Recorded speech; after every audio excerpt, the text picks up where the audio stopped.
guess who's got Montalvo's here? Here we go. This is going to be a good night of artists. Hi, everybody. I'm John. I'm here with Cassandra Loomis Kim, Dale Stefanos, Bill Cobe, Timmy Trayvon, and it looks like Montalvo just came in the room. Yeah, promoting him. All right. Welcome, everybody. We are obviously drawing Peaky Blinders tonight. A visually stunning series. I enjoyed it very much. I have not seen all of it. I've seen the first few seasons and then enjoyed it, but I ran into, well, just haven't gotten back to it yet. Let's leave it at that. So if you're new to us, we're going to be doing 3 poses tonight, 2 20-minute poses and 1 40-minute pose. The first pose, the reference will be Thomas Shelby, which is Cillian Murphy. And that will be a 20-minute pose. The second pose, Gina Gray, played by Anya Taylor-Joy. These shots are just amazing. I mean, I would be happy to shoot this reference. It's beautiful. Really fun to draw from. What a face, huh? So a very interesting shot. And then the last pose, the 40-minute pose, you can either do Arthur Shelby, which is Paul Anderson. You can either do this pose or Polly Gray, Helen McCrory, and McCrory, excuse me. You can either do them both. You can pick one of them. Your choice. But in between, please post your work to #illustration_isolation on Instagram, and we can all see them and talk about them at the end, which is a fun thing to do. And then always remember, you can control the conversation by asking us questions. So if you have questions about industry, the artists that are drawing with me tonight all have tremendous experience as, quote, professional artists, career artists, as illustrators and painters. And if you want to talk about materials or questions about drawing, whatever, or just have any questions at all. I'm ready to go. Everybody else ready to go? Sounds great. I dropped a link to the photo reference in the chat. So if this is your first time joining us, follow that link and grab your images. There's also on that page, there's tons of instructions on how to participate. So if you're wondering how to share your work, things like that, just go through that page. It's right there. Other than that, start drawing. Speaking of working artists, I got a commission today to do a portrait. So, oh, congratulations! Thank you. Yeah, I'm doing it's from an old photo of a baby and his great grandfather. Aww. And it's for the kid's grandmother. So, yeah, I'm looking forward to it. That'll be a sweet one. Yeah, it will be, hopefully. You know, she said I could, you know, she didn't have any preference in terms of media. You know, I mean, it's going to be really, but she wasn't like, do it this way or do it that way. So no direction, no like. Nope. And a little bit, you know, just we talked about what she wanted and what I told her what I thought would make a good picture, and cropping it in a little bit. And is this someone you know, or no? I just someone who contacted me and liked my work and wanted to have me do it. And unlike the other person that contacted me, this person actually wanted to pay me. So.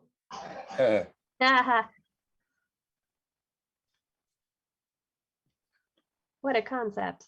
I know. Didn't tell me how, you know, famous people would be seeing my work in a prominent. It's always a prominent place in their house. You know? Yeah, on their Facebook feed. Yeah. I mean, thousands of people. It? What's that? Thousands of people will see this on Facebook. Yeah. You're going to get tens and tens of views. Yeah. Exposure. I can do that on my own. Exposure. I can get tens of views on my own. Opportunities galore. Opportunities galore. Opportunities to do more free work. Yes. Yes, exactly what it is. Amazing what- opportunity. Here's a question on that, because there's got to be a point at which the exposure is real, like the tipping point of, oh, okay, I'll do it for that exposure, right? Well, I would think of your situation with the Adobe, like Yeah. being like the face of Adobe when you opened it.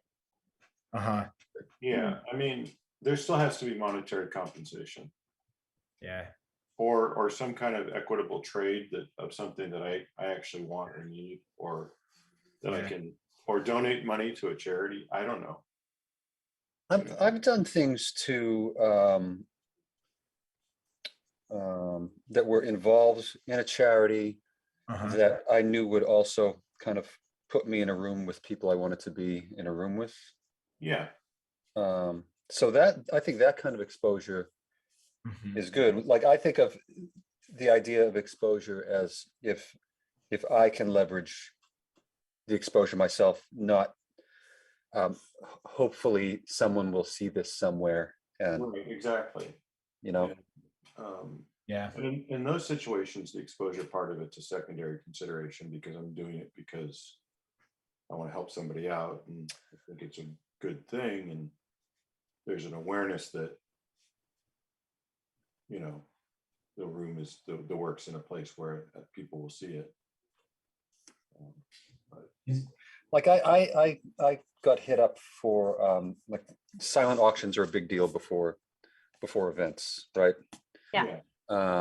So I found myself suddenly in demand for the private auction section of an event or events, and it was not fruitful, put it that way. Yeah. Yeah. Your Some of work them. is in the same room as people with a lot of money, but they're not there to buy art Or make Right. connections. right.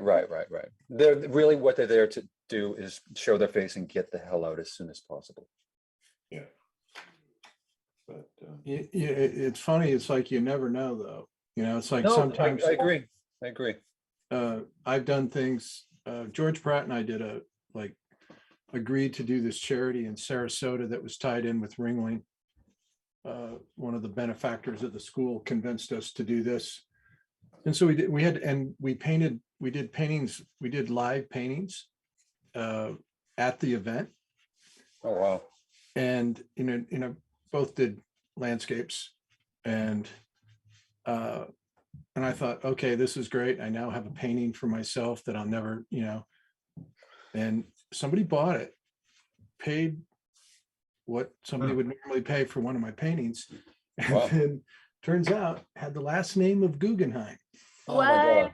And it was the right Guggenheim. Oh, it wasn't like Ricky Guggenheim. No, yeah, Bobby.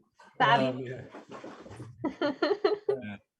yeah, I like what Terry Brown says, yeah. So the I Heart New York thing, Terry, do you want to talk about that a little bit? I mean, it's glass half full, glass half empty. I think you can find the negative time where you donated stuff, or when Cassandra, you were mentioning that Adobe thing. I didn't mention last time. The only reason I edited that whole film was because Jeremy Collins, John, you probably remember when he came by the studio in the West Bottoms and was talking about that project he wanted to do. And he needed somebody to put together like a sizzle reel for it to present to Patagonia. Huh. And I didn't have any professional editing experience, but I did a lot of editing. And I was like, oh, I'll be happy to help out. And I helped him out. And then he hired me when the sizzle reel did well. And then from there, it's like, I got to go to like 2 different countries and got to go to all those film festivals, and just like, Wow. it was a really very special chapter of my life. And had I done the I'm not falling for this exposure thing, I would have totally missed the boat on it. So there's a tipping point, you know, Yeah. it's a hard Oh, one yeah. to read, you know, because Sure. I agree 9 times out of 10, the exposure is not going to do you any good. And it's a like a fabled carrot on a Right. stick, you know? But yeah. Right. But like John's thing, you know, Yeah. or even donating to Yeah. the Ed Asner Center last year, that was something I could just do whatever I wanted and share it with them and give it, you know, or John's thing, you know, he would do a landscape for himself. Yeah. You know, this is like, you know, something to like a portrait, something to somebody's specifications, and then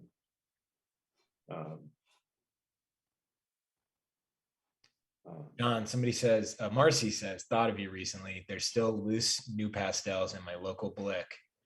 I bought up all my favorite colors while I can. Have you, John, have you been hoarding new pastels still?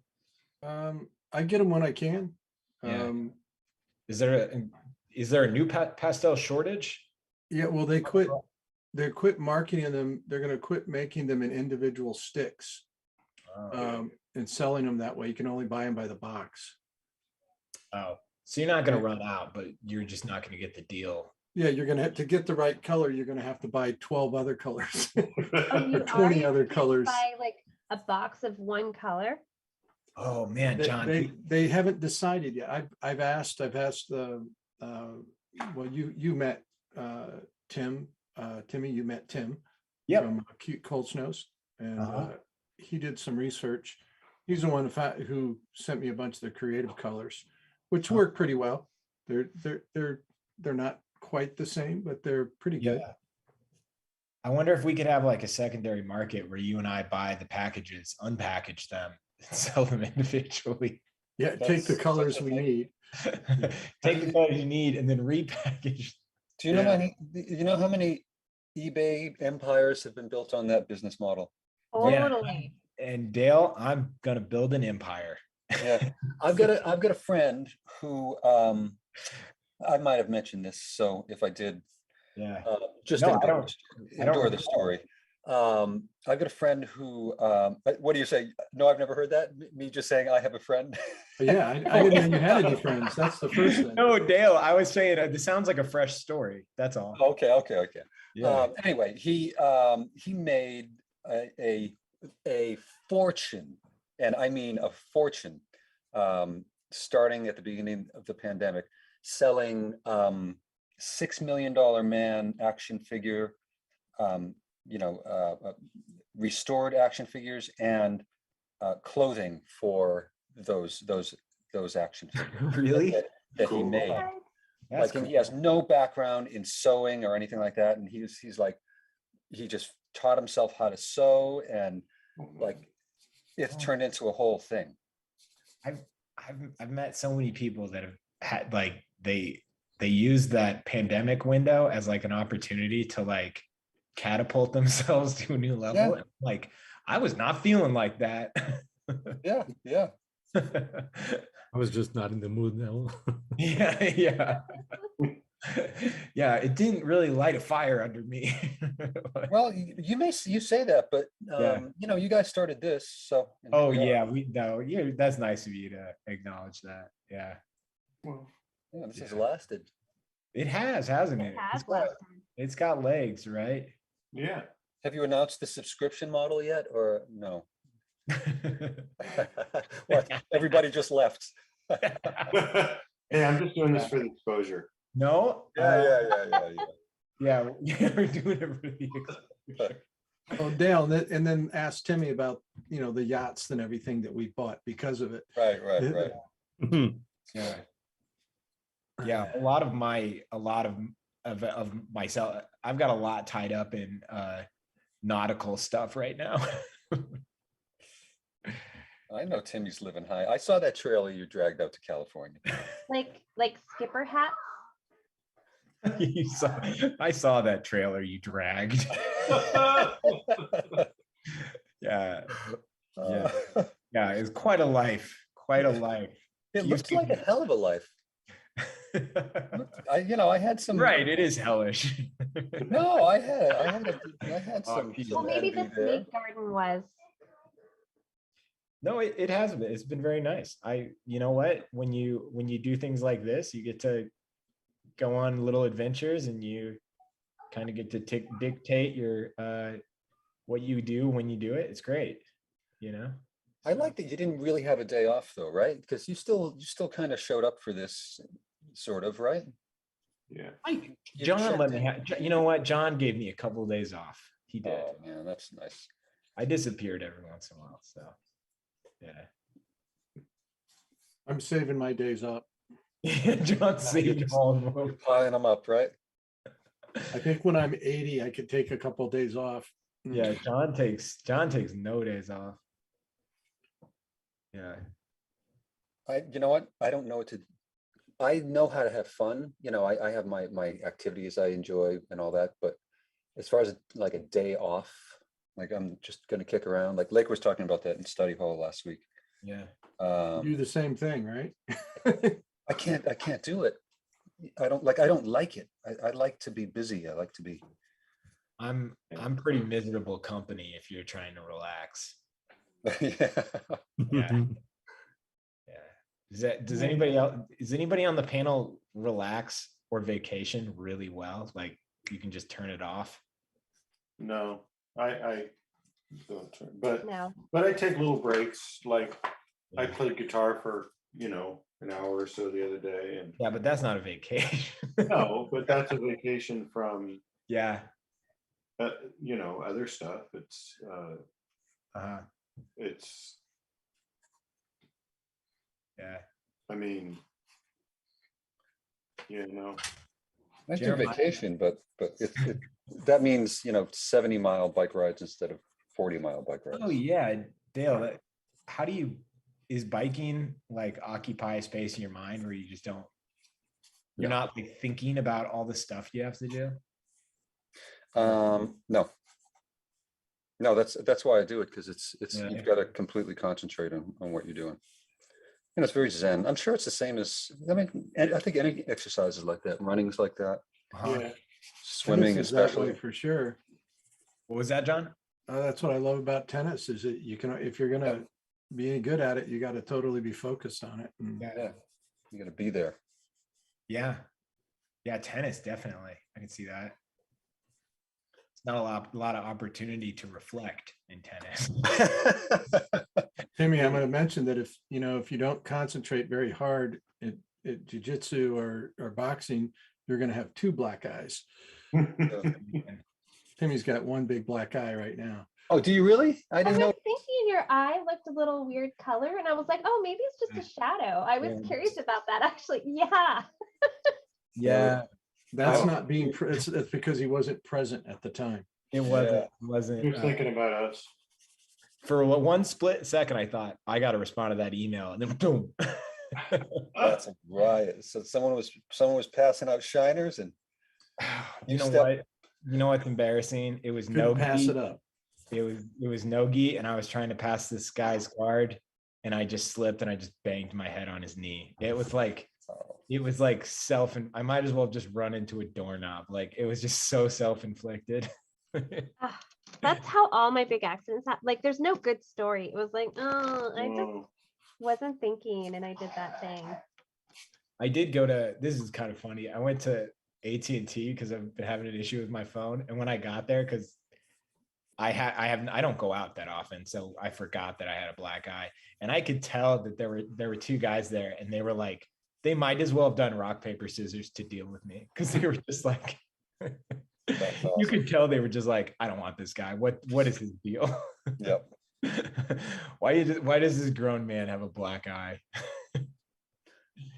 Yeah. Usually people don't assume you're a reasonable person if you're over 30 and you have a black eye.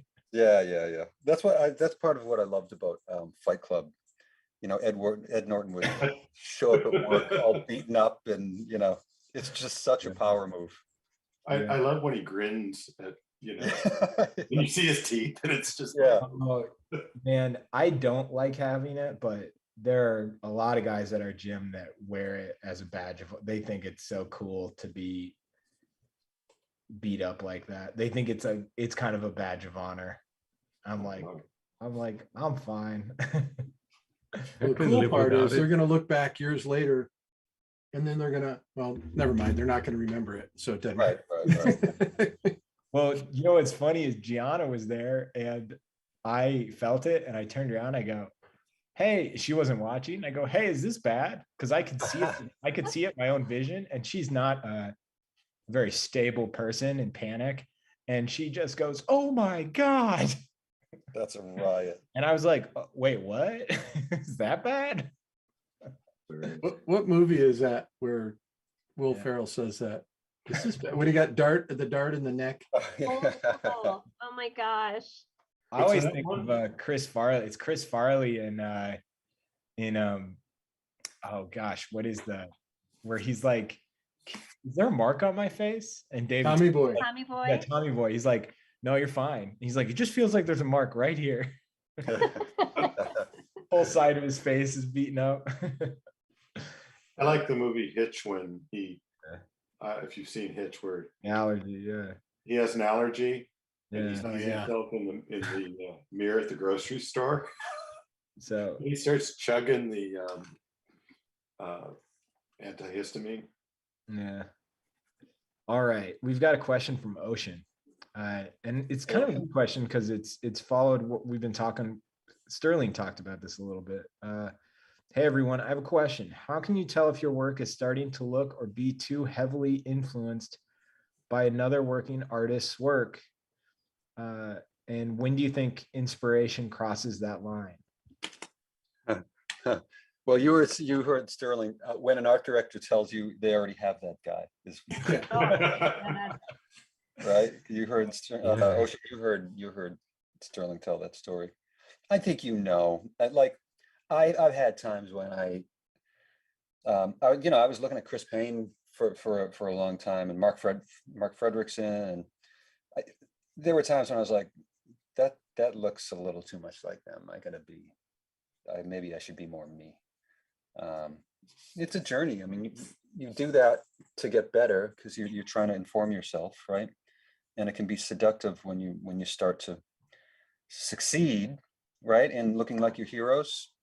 So you just have to be really, first, I think you have to really know how to look at your work in as objective a way as possible, right?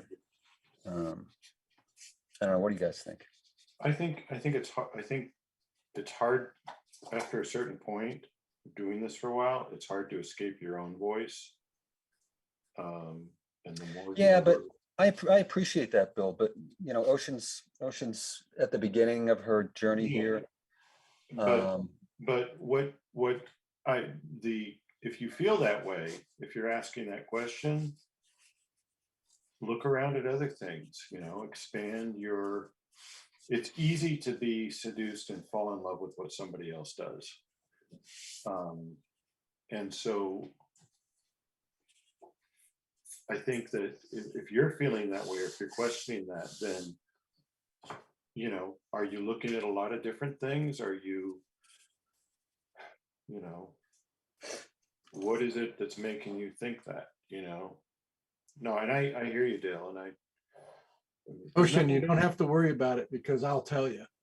Yeah, and it's not happening with you. So, and Bill, there isn't. I hope I didn't come off as scolding you or anything. It's just no, not at all. You've had a long career and you're extremely developed, and you have a very, a very singular voice. So I think it's important for us. To really remember what that was like. No, I remember that, and I remember being told my work looked too much like this person or that person. In one instance, by someone whose work looked a lot like another artist's work. And yeah, those are always the people who tell you too, right? And you're like, excuse me? Yeah, you would know. I know what I am, but what are you? Yeah, exactly. What's that? Takes one to know. Next thing you know, you got a black eye. That's Yeah, it. next thing you know, Or but one less friend. yeah,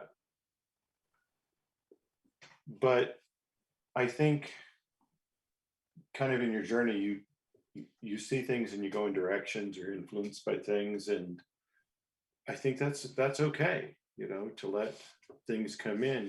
Your point of view, you keep doing it, and your point of view is going to come out. And I guess that's what I'm saying, you know. Yeah. I want to be more almost- honest than that, because I think most artists don't find that point of view. Don't I find mean- their own point of view, John? I think many artists never really find something that's uniquely theirs. I agree with you. Yeah, that's probably true. Yeah.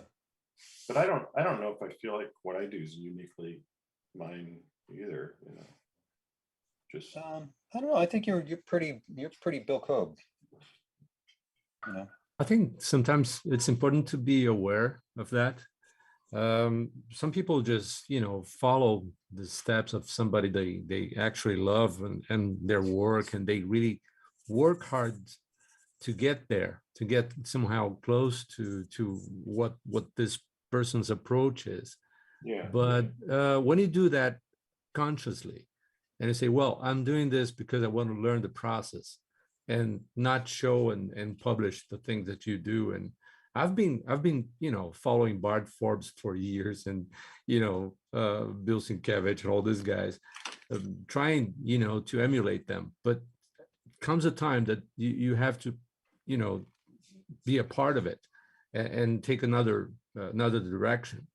Along the years, sometimes I feel like I'm, again, getting close to what I would like to, but having, like more than 10 or 20 or 30 heroes, personal heroes, sometimes you just shift from one to another, and then all of a sudden you get the style of your own.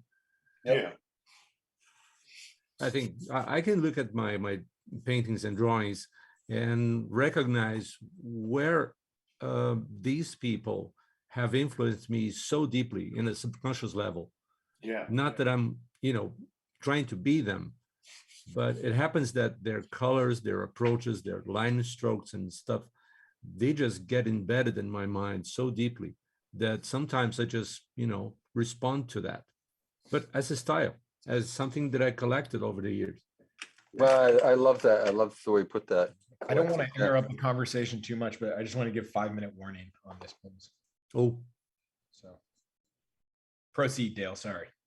No. Montalvo was talking. I was Yeah, just that was really well put. no, I just finished. Yeah.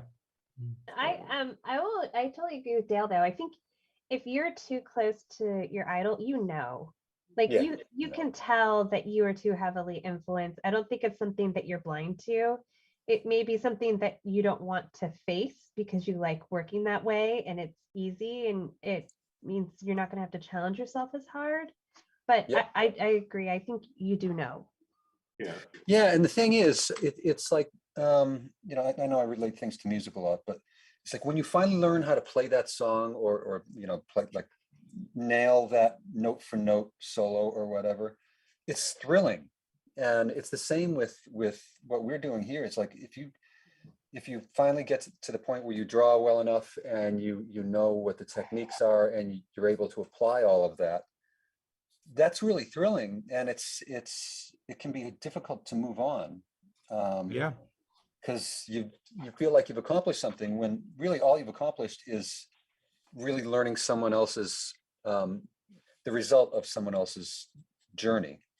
And it took me, I think probably like a lot of professionals, it took me getting embarrassed after being called on it to sort of move on. I've said it before. I always think of it as you should be cutting through someone else's yard, not pouring a foundation there. Oh, I like that. Yeah. It's very Well, I illustrative think, but that I of you. still, that's what's scary about it, but I would still highly suggest everybody to go on that journey. Because you can learn so much from really diving into somebody and what they of how they work, finding a really great artist to dig into. Yep. And you can learn tremendous amount from. Yeah. Yeah. Yeah, you really cut the learning curve. Yep. You can also Yeah. go back to But there. then you got to cut the cord. Yes, yes, yep. You know, if you go backwards and you try to figure out who influenced them, then That's the key, right? that's a Mhm. huge thing, I think. When I was still kind of transitioning from cartoonist to illustrator, I discovered Albert Dorn, and I was like, what? So Jack Davis and Mort Drucker just looked at this guy and did that, you know, and of course they added quite a bit of their own, but I was just blown away, and it kind of made the whole process easier to you know, I felt less guilty about the whole I totally hear that. Yeah. Did you start smoking cigars? Guy's amazing. What an amazing human. Like, that's exactly what I thought adults were supposed to do when I was a kid. Like, okay, I gotta grow up and be that kind of guy. Okay, if I knew like you could do that and be an artist, I would have been fine with it. The funny part was, I mean, he bragged about it so much, like, you know, how expensive, you know, he smoked as an artist. He would always say, I smoke $3 or $4 or $5 cigars a day. And at the time, that was expensive. Oh, yeah.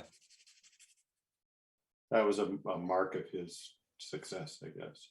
Yeah, Yeah, absolutely. a benchmark. Okay, so we're I done can with do the it first because I pose. can. No, I'm not. Well, for those of the, let's imagine there are people drawing with us for the first time. This part's important.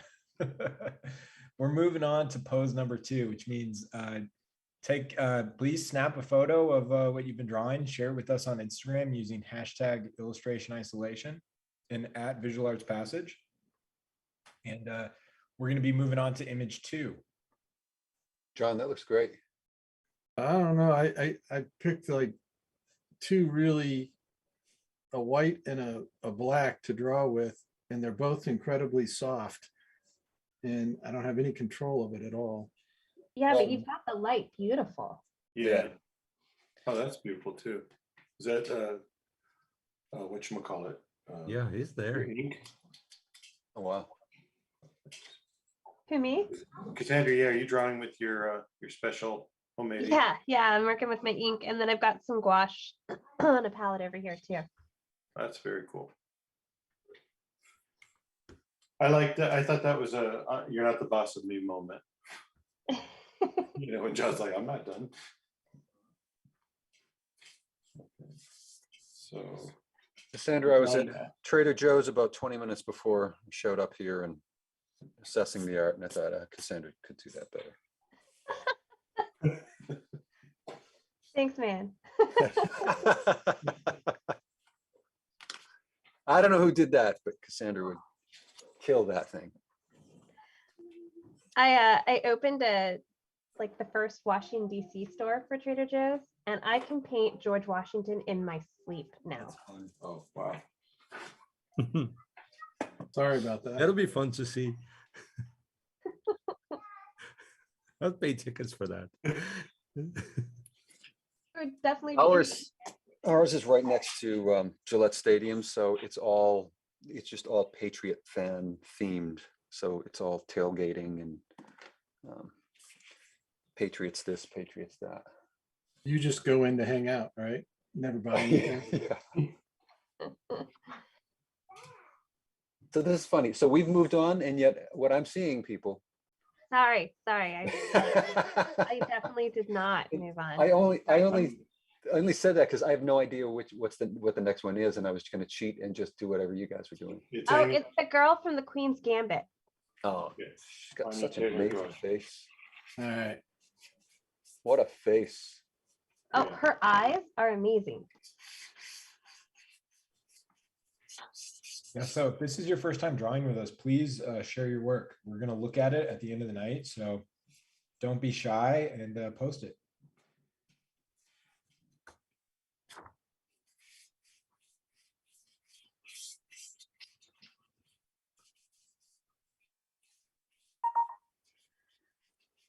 Someone asked a very general question, and I just don't want to ignore it, but it's something that we talk about all the time, which is advice.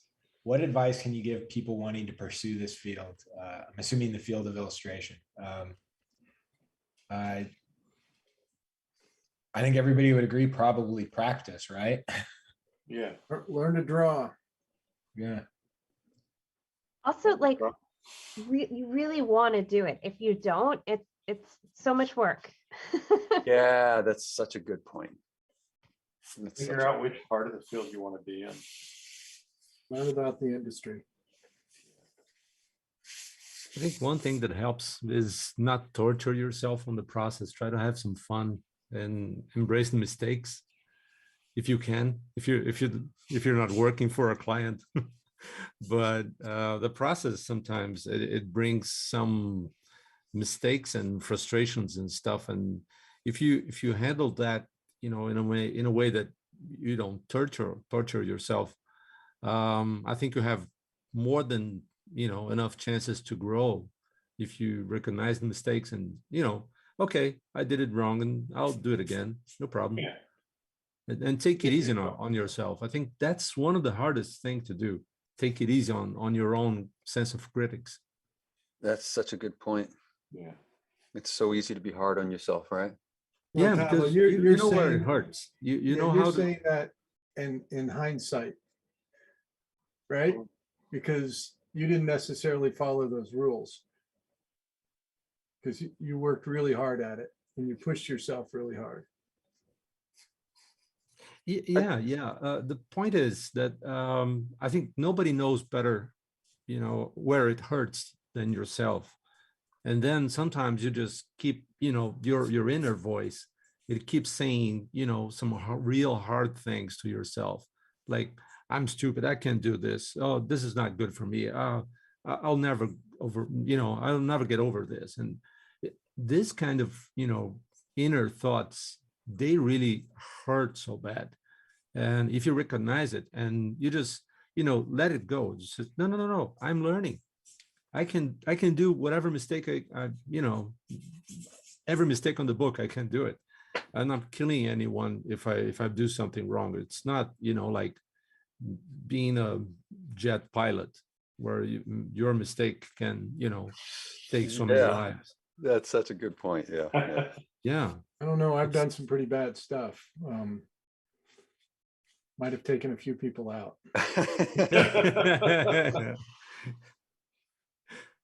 Well, that's a funny. What's that? No, go ahead, Bill. I was going to say, if you say oops as an artist, it's not a big deal. If you say oops as a brain surgeon, Yeah. My wife's a journalist, and like just a couple of times over 25, 30 years, she's come home and said, we killed someone today. And that's like news speak for they said someone was dead when they weren't. oh, Like I remember when Ted Kennedy was kind of on the edge, another station said he had died, reported that he had died. And like she came home and said, yeah, Channel 7 killed Ted Kennedy. You can't do that. I love now that I know that's like an insider phrasing. Yeah. Oh, It's something they're always aware of. Like it's funny to watch when you hear someone dies, you see all of these journalists kind of scrambling, like, okay, how many people, who's saying that? How many people are saying that? How many sources are saying that? It's like this huge thing, and there's pressure to get it out there. So I was thinking being first is tough, right? John McAfee, that guy got killed by more news stations than anybody. I think they reported him dying like 4 or 5 times. I don't. Who's John? Oh, him. Yeah. The maniac. He's like the software maniac. Yeah. Oh yeah. Mm-hmm. Did you guys ever watch that documentary? No, I meant. I was it good? It was, I mean, it was crazy. I had no clue about, like, I mean, I'd always heard of like the security software, but I had no idea about him. So it kind of just blew my mind because I didn't even know what I was gonna watch. It just sounded funny. They're like the Yeah. dramatic story behind this guy. And then I watched and I was like, what in the world? I read there was an in-depth Wired article on him in like 2011. Uh-huh. I liked it and I tagged him when I posted it, and he followed me on Twitter. Get out of here, really? Yeah, really. That's a riot. I should preface that with there's an asterisk. I think he's a pretty bad guy. Yeah, kind of cult-like. Yeah, he was a baddie. I think he did some really bad stuff, maybe. Oh, he did. Yeah, I don't know. He got convicted. Yeah, I think he's a baddie for sure. But he followed me on Twitter, so. I had this feeling when I think it was when Barack Obama was running for presidency first time. And for whatever reason, I was just, on Twitter, and I followed him. And of course, there were, probably there's a 2,000 people team working on this. And he followed me back. That's and I bragged about it. That's hey, come on, you're talking to That's someone cool. that, Barack Obama is following me. So take me seriously. Right. Awesome. I know it was not, the real deal, but it was so fun. That's still cool. That's still cool. Just to brag about it was fun. You can always dream, Montalvo. Yeah. What's that? You can always dream and imagine. Oh yeah. And it was fun at the time. Okay, Montalvo. Yeah. I got a question for you. Oh, sure. Can you tell me and the audience a little bit about what you're doing right now? Not on your work, on your Patreon and everything that you're pushing out right now. Oh yeah, that's a really good question. I'd love to talk about it. I'll give you a few minutes. Oh, that's so cool. Thank you. I've been, planning on my Patreon on launching a page and doing stuff there for, I think the whole semester last year, and planning how things would go and, what I would, put in there. And then I launched it and last Saturday. It was like an online party. Like I made a marathon on Twitch, a 15-hour marathon. And it was really so funny. I ended up with some people signing up for my Patreon. And I just, a few minutes ago, I just posted on my Facebook and YouTube the welcome message to these guys. So very cool. This is what I'm working now. I'm really taking this really seriously, and let's see what happens. I know it's just a start, but I really want to take this as a as serious as I can go. So what's the content, Montalvo? What is it? Is it your work, or is it what is it you're putting there? Well, it's mostly things that I've been doing lately. But there's one thing that I want to take care of, this responsibility of having people, passing their credit cards for my account. It's not about me. It's about the relationship between me and these people. So what I'm offering there, I think is tier 1, 2, and 3. They're mostly digital stuff that they can, get from their enrolling. But then on, I'm doing portraits for them, so they can, send me their references and stuff. And this way, I can really, get on a one-to-one basis. That's what I said on my video. I said there's no middleman. There's a real one-to-one contact with an artist if they really want to. So that's something that I want to get as close as possible to my patrons and call them clients or my favorite art directors, so to say.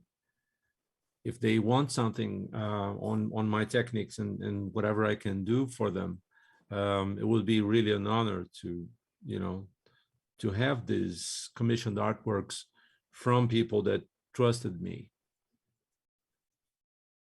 It's the first video that I have done about this, I said it's not about money, it's about relationship, it's kinship.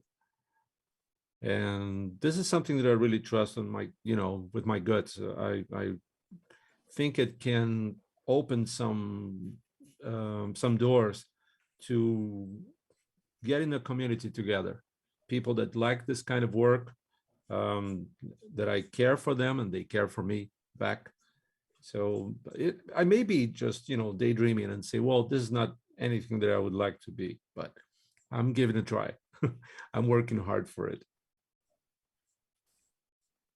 Thanks, John, for asking me. Well, no, I saw everything and I just wanted to give you a chance to shout it out, and thank you so much. You should check out Montalvo. Where would they go to check it out? Oh, there's a link here. Let's see. For the video that I just, can I put the link here? Yeah. Yeah, absolutely. All right. We'll bill you later. Don't worry about it. Here. Well, just I would just take a royalty, John. Yeah.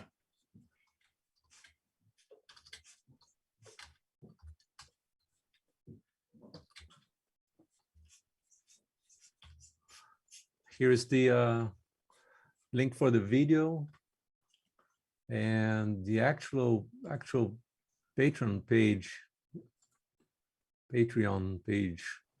I'm linking it here as well.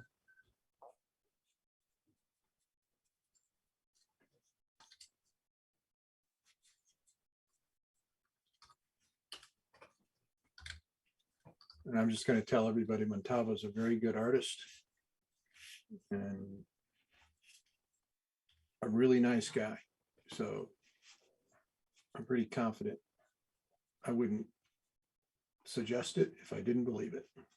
Oh, John, it means so much to me. Thank you. Thank you so much. You're an incredible artist. I knew your work long before I met you.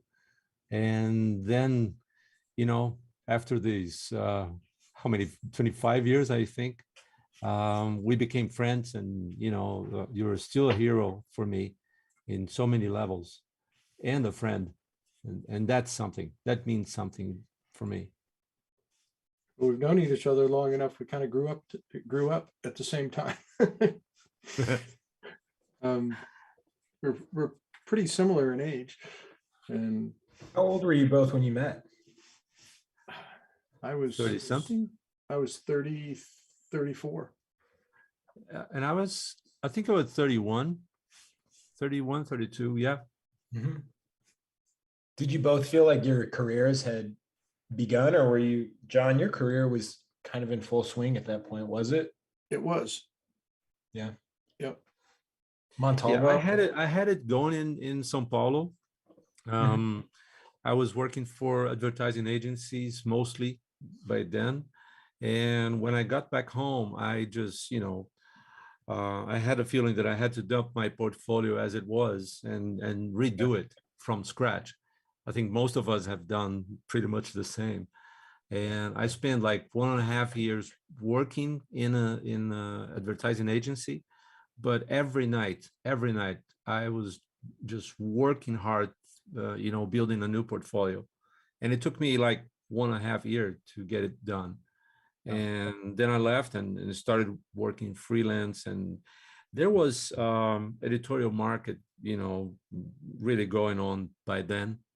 And now it's sad to see that it's, it's going like, I would say it's nearly dead by now. Editorial market here in Brazil is just not really working. But there's so many other things happening. And I started working for motion design, started doing storyboards, and then I went to pre-production and post-production. And I worked, for 5 years to a company that is a video producer, and I was doing digital backgrounds for them, matte paintings, all this kind of stuff. And this is a really, incredible marketing for people that are interested in, where are things growing instead of shrinking. I would say that everything related to motion design and games is growing. So this is like answering a question that nobody made so far, but if there's something growing on this market, is motion design and games. So that's where I went to after the academy years, and it kept me alive for all these years.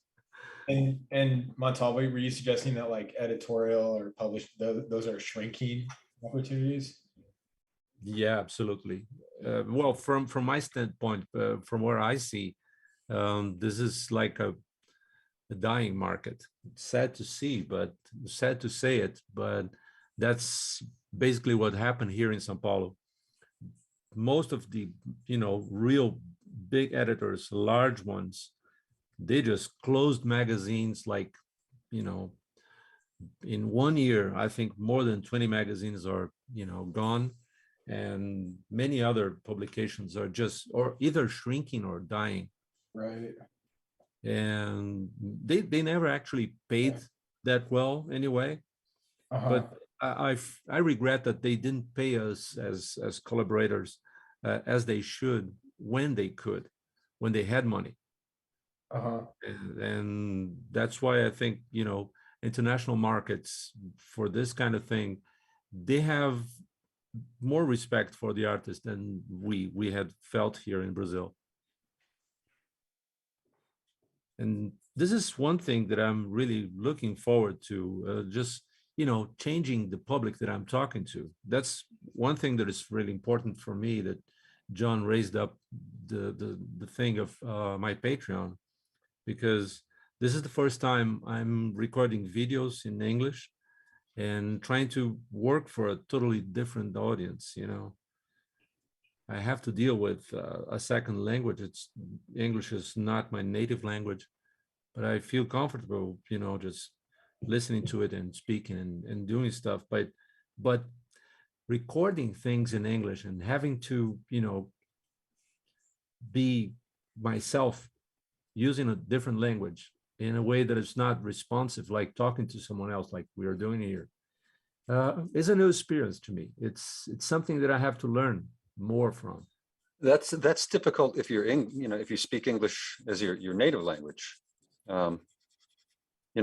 It's different, like you just said, presenting and having a conversation and presenting something are two completely different absolutely ways of speaking, right? So and it's different as you're being judged in a different way, because you're not talking to someone, you're talking to a camera, and people will judge you and look at you and say, hey, who is this guy? But one thing that I'm really confident about is that about content. I'm not trying to sell something that I don't know about. So one thing that I want to do, especially on next days in my channel, on the YouTube channel, is talking about illustration and the heroes and the old guys and the new guys. And I'm trying to make something like I have a plan for videos that brings two different illustrators, one from the golden age for the first half, and another one just really contemporary, someone that is just around the corner and doing some great stuff. And I'm gonna try to, contact them so I don't have any problems, citing them without asking. But basically what I want to do is, not let those guys that we consider so much as heroes to be forgotten. You know, the Brandywine illustrators, people that, you know, raised from the ground up the Society of Illustrators, and talking about them and their stories and what they did and who they were and what they published, talking about them, are artists and people and their art and all this kind of stuff. I think in, you know, not long stuff, but 10 or 15 minutes for each one, I think it would be nice material to publish. And not, you know, I keep telling this over and over. It's not about me. It's not a me thing that I want to do. Of course, there is some of the things that I want to promote for myself,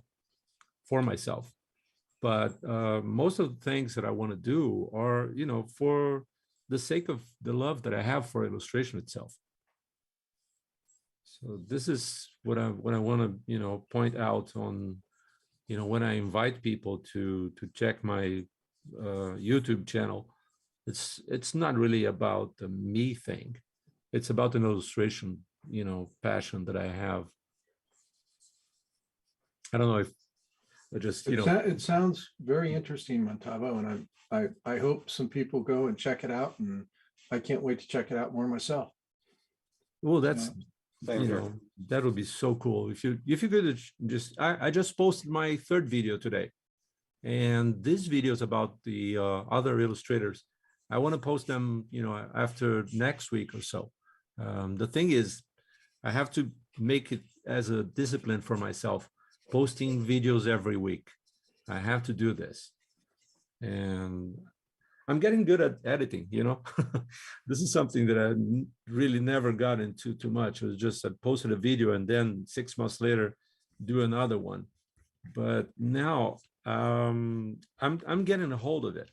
I got a cool camera. I found myself, you know, in a good situation that I can, you know, set up my lighting and focus on the subject and talking what I want to talk, and having this raw material from my talking head and this kind of thing that is just a barrier you have to overcome to do videos. But actually, the things that I'm doing would be more related to the process of painting and doing some work in progress and things that I've been doing here at the studio. I've been filming all the process, and this is something that I can, you know, try to share with other people and talk about. This is exactly what we were talking about, just finding your own voice, and when you make the jump from like using other artists as reference and doing something of your own, and then you say, well, this looks like me more than anyone else, and this is a good feeling. This is something that you say, oh, I think I'm getting somewhere. Hopefully I'm getting it to this point. I have this feeling, maybe, you know, a little bit late on my career, but this is really happening. Well, I wish you the best of luck with it, Montalvo. And thank you so much, John. And I'll be definitely checking it out. I hope some others check it out too. I'm sure they will. Means the world for me. Thank you so much, John. Thank you, and thank you for being a participant for years and everything I've done. Yeah, Montalvo, you've made us like feel at home if we ever want to go to Brazil. You've encouraged so many people to come out to Kansas City for the Academy. Man, this would be such an incredible dream for me. I've been thinking of, you know, bringing the Illustration Academy to Brazil for, you know, many years. I would love that. The Academy in Sao Paulo. Yeah. But the thing is, before we dig into the possibility of Sao Paulo Illustration Academy, we are ready to move on to photo reference number 3. All right. So for the third image, it's a long pose. We'll go 30+ minutes. You can choose between one from option A or option B, whichever one you want, or you can do both. Some people do both. But right now, post your work to Instagram using hashtag illustration isolation and add visual arts passage. If you wait till the end, you're probably not going to be fast enough. So but yeah, Montalvo, I love it. I think John and I, we need to update our passports. Mine's all set. Mine's You ready all to set? go. All right. I love it. That's cool. It's Yeah, I gonna remember make- that we it's were gonna make- It's gonna make flights more expensive for all the artists to fly in. But, Long I as we can remember do it when underwater. I was in Sarasota I think it was 2009. It was the third time that I was at the academy, and we were in the car and talking about this. Remember that, John? Oh, yeah. Man, this was, such a, if it would be just easy to do, it would have already happened like years ago. But it's really hard on logistics and sponsoring, and actually Oh, yeah, just there's the- one thing that makes it all difficult here is that there is an habit on Brazilian artists and people that they want the thing, but they just don't want to pay for the thing. So making this all happen and putting like together 40 people paying for the tuition and all this kind of thing here in Brazil, I don't think that would be even possible. People would love to have it for free. Okay, but Common condition. I could put 100 people for free and doing something really cool. But I've been down that road a somebody few else would have times. to pay. Montalvo, you lost me when you said it'll have to be free. Yeah, there's no way to, I would have done it, long Yeah. before if there would be, like a sponsor or someone else that's just saying, okay, put the guys on a plane and I'll pay for the fees. I was waiting. I think at the time, we were really hoping for political change too. On the Yeah. on the Brazilian side. Yeah, things Yeah. got really bitter these years. Yeah. Well, I hope you're doing well there now. Yeah, we're just counting the days, just Yeah. yesterday somebody posted like, well, we have 300 days to suffer, and Wow. then Oh my God. just Sorry to hear that. move on. Yeah. Whoever comes, I don't really care. It could be a skunk, and it would be a better president than ours. Well, A dead skunk would be better. I don't want to get. I'm sorry to hear that. Yeah, but I still want to visit. I still want to visit you, Montalvo. So I'm gonna have to plan that. Yeah. Hey, Dale, I love that. apart Just from sorry the- to interrupt. I just want to say I love that second drawing you did, Dale. Oh, thanks. That's fantastic. Oh, Yeah, it's really beautiful, really. thanks. Even if it doesn't look like her, she has such an Oh, amazing the face. eyes are so cool. You can get a great drawing out of her, whether it's a likeness or not, right? Oh, I Cassandra's no doubt that her eyes and her face is just really recognizable in your drawing, Dale. Oh, thank you. Yeah, it's beautiful. And there's this, I think you really focused on her eyes and you really got there. And, what- it's beautiful. Do you all feel like that capturing the likeness of Anya is that it's all about her eyes, right? Yeah, Yeah. absolutely. Everybody, yeah. She Yeah, the has- shape of her face too, I was just gonna ask, is the shape of her face kind of Yeah. yeah. It almost looks like someone photoshopped someone else's eyes on a head, right? Yeah, Just she amazing. doesn't look really, What makes her so 100% fun to human, and draw. she looks like like a puppet or something like that. Yeah. A beautiful puppet, because Yeah, absolutely. she shows up for illustration isolation all the time, so just big fan. I don't know if you had the same impression on her. That was the first time I saw her acting on Peaky Blinders, and her character is so obnoxious in one sense. She's arrogant and all this posture that she has, and beautiful as she is, but she got me this impression that I don't want to see her again on a new series. and it took me a while to watch the Queen's Gambit. And Don't everybody was understand saying that she this, was acting. yeah, she got me so, into their character. Then I said, no, I don't want to see her again. and I was so wrong, because the Queen's Gambit is such an incredible series. I loved it so much. I loved that series so much. Yes, and she's awesome for exactly for that. She sold the character so well that I, kind of got, bored of her. I said, no, let's take, let's take one step back and watch the series and see what's going on. And she got me, and she, she's so incredible, such an artist, such an incredible artist.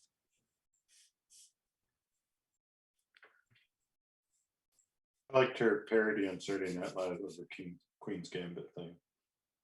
I didn't see it. Oh, there was a parody. There was somebody did a parody of her on it. It was awesome. I was playing online chess. I haven't, I use chess.com, the app. And when the Queen's Gambit came out, all of a sudden, like the usership of chess.com increased like 5,000%. That's a right. Yeah. And the chat function, like, I would play like 4 games a night, and nobody ever chatted me. I mean, you didn't chat with anybody. And all of a sudden people would be like, hey, so you like chess? And you'd be like, yeah, I like chess. And then, like, oh my God. And everybody was chatting, and like all of a sudden, like my score was going up because like it was a bunch of people who had never played chess before. So it was have you seen the statistics about people selling chess games and boards and pieces, and it really skyrocketed, like, Yeah, I wanted to buy a chess mat for these chess pieces I had made, and and it was like absurdly expensive, because there was like, also that was during like a manufacturing shortage too. It was like a worlds colliding with that one. Like, yeah, that was a perfect storm. Yeah, that would have been the time to buy stock in like chess or whatever. But yeah, I'm pretty horrible at chess. Oh, come on. How often do you play? I play almost every night. Yeah, you can't be horrible then. You can't be horrible. You're better than me just for saying that. No, there's a lot of stuff that like if you don't read up on it, you don't like. I bet like George Pratt plays chess a lot. I bet he reads about chess strategy. Oh yeah. My father. When George moved from he was living in North Carolina. I'm talking about comic book artist George Pratt, by the way. Yeah. No. And when he moved from North Carolina to Sarasota, a mutual friend of ours helped him move, and he went to North Carolina, and he called me, and he's like, I'm in George's like storage area for his books, and the first 5 boxes books that I'm moving are on chess. That's a riot. He says that's before we get to the art books. And he said it was like, I mean, you're talking in thousands and tens and thousands of books. Yeah, you ever try to read a chess book? I have. It is not. Yeah. Not it's not easy. My father used to read, books and study, all these intricate, openings and things and stuff. He taught me, just how the movements. And that's as far as I can go with chess. I know the movements, but I got if you know the strategy. If you know the openings, you're already ahead of a lot of people. And it's like mid game is really hard. But yeah, it was pretty funny because like everybody that played that, like, I don't know, it was probably a 2-month period. Every single game you played, the person would open with the Queen's Gambit as their opening. That's a riot. No kidding. like, all right. Yeah. Well, the show made it interesting. Like I'm not really good with strategic games that way, but like I remember watching Queen's Gambit, and like it was enthralling. Yeah. Me and Christopher would play, and we do it over FaceTime, so we would be watching each other, and we would do the joke where we would look up at the ceiling, like. Yeah. That's funny. Yeah. Oh my God. Where you put your Tell me hands you under were your chin not. and stare at each other. Yeah. Tell me you were not seeing the pieces on the ceiling, please. No, I'm more of like a gut reaction chess player. Yeah. Yeah. Does anybody, by the way, if anybody has any questions about the techniques that are happening tonight or anything like that, or they need help with their drawings, speak up. Terry, I'm curious, did you ever, like, every time at the academy, you know, and off in the corner, my dad and George would be playing chess all the time. I'll remember that. I have a photo of them playing chess. I have a bunch of them, and you know, it would kind of drive me nuts. So we, you know, hey, let's go out to dinner. Yeah. Yeah, right. That's funny. I'm really? sitting around waiting for 2 hours, waiting for them to finish a game, you know, or get happy who, to the point where they wanted to leave. Do you know who usually won? It was very even. Was it really? George said that the only reason that it was even is because my father had lost most of his memory at that time. He would make really stupid. He would be killing him and then make a really stupid mistake. Oh, you think I just would have expected that George was at like a 1600 or like 1800 level. My dad played chess probably 3 or 4 days a week for 3 or 4 hours each day. Oh, I had no For idea. 30 years. I mean, it's a My huge God. passion of his. I had no idea. Wow. John, my father was the same way, and he had dementia. And this is going to sound really, really cruel, but I was like, oh, you know what? Now might be my chance. And he could still kick my ass. Like, you would think he was grounded him. Well, he would think he was playing his brother, and like he'd be calling me his brother's name. He was just crushing me. Like, God damn. Didn't know who he was playing, but he was destroying him. He knew he was beating him bad. Well, the person my father played with all the time was Fred Ottness, and they played constantly, and it was you know, and then later that they could play online because they didn't live close to each other later in life. It was fantastic for him. I mean, it was great, really great for their relationship because they could continue to play chess all the time. That's cool. That's interesting. I never would have. I would have assumed that George. I mean, it's no offense to your dad. It's just George is such a.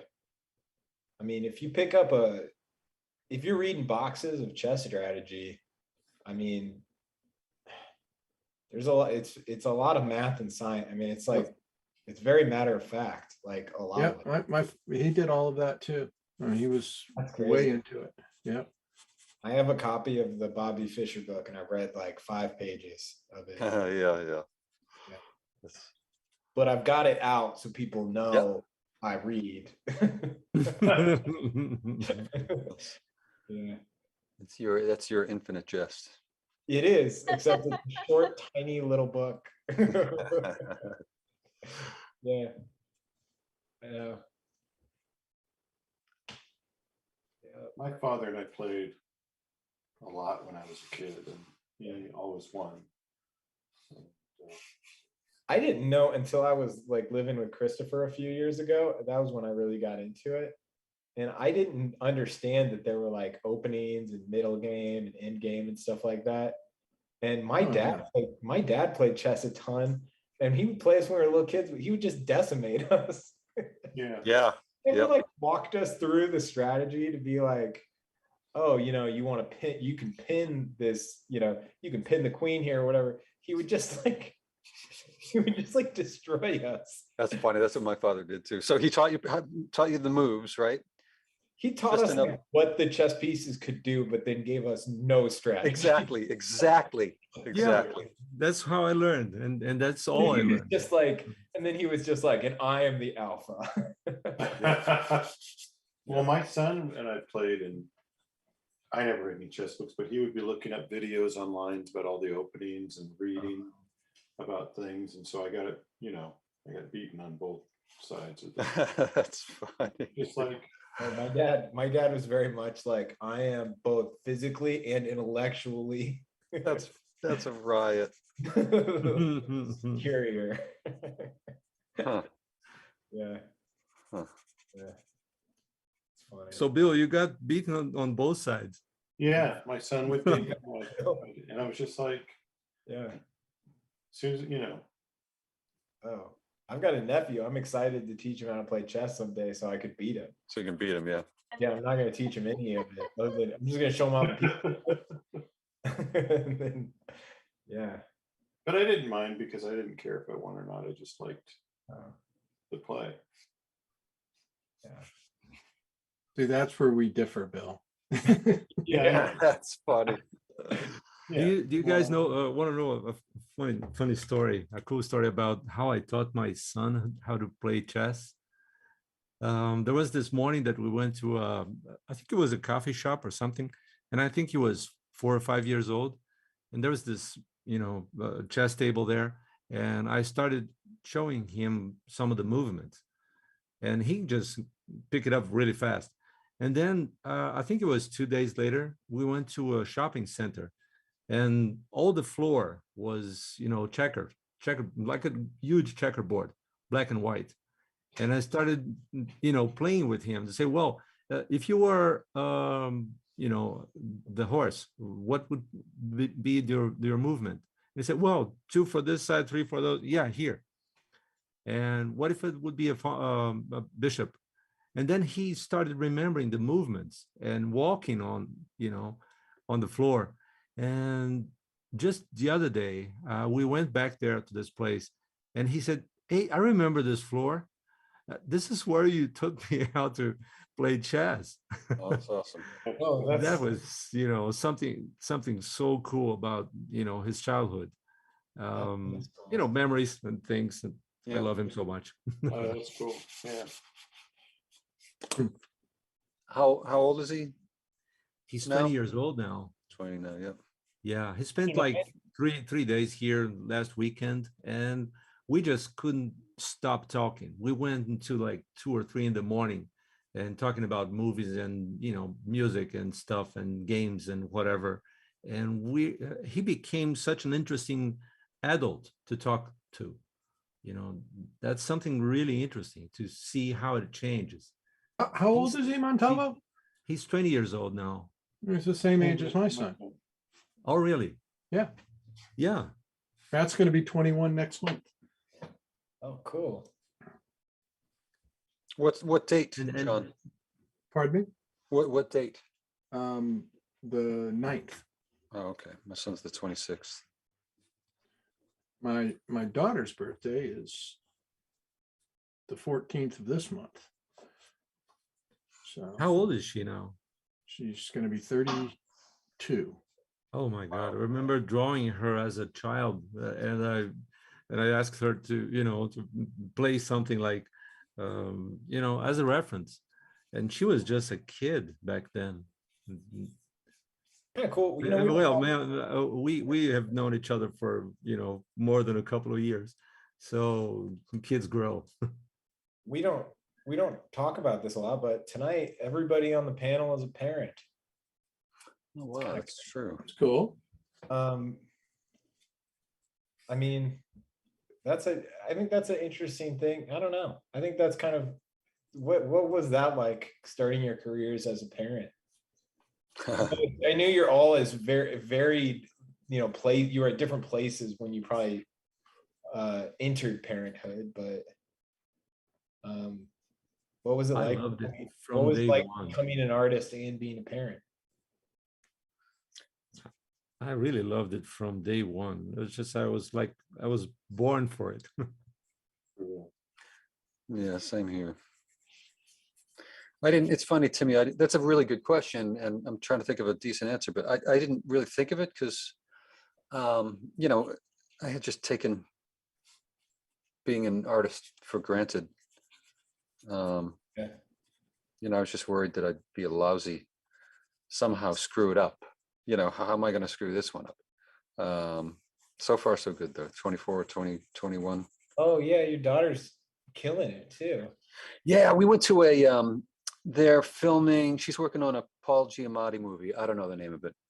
But they're filming a couple of towns over at I'm going to say the thing wrong now. Mental institution is what they used to call it. What do we call them today? Anyway, the place has been shut down for years. Yeah, the place has been shut down for years. It's abandoned. It's this whole. Oh, you know what? It's where they filmed Shutter Island. So if you see Shutter Island, it's that place. And she got one of the other PAs to give us a tour, and man, what a haunted house. It is incredible. Man, I'm jealous. That's cool. Oh, we went down to the basement, and it's exactly what you would hope it would be, just all peeling paint and broken things. And my gosh, on the walls, they're brick walls, white painted brick walls that are peeling, but from floor to ceiling on this hallway that was probably, I don't know, 100 feet long. Every single brick had tiny little writing, like a long story that you could not make out the handwriting, but you knew it was the same hand.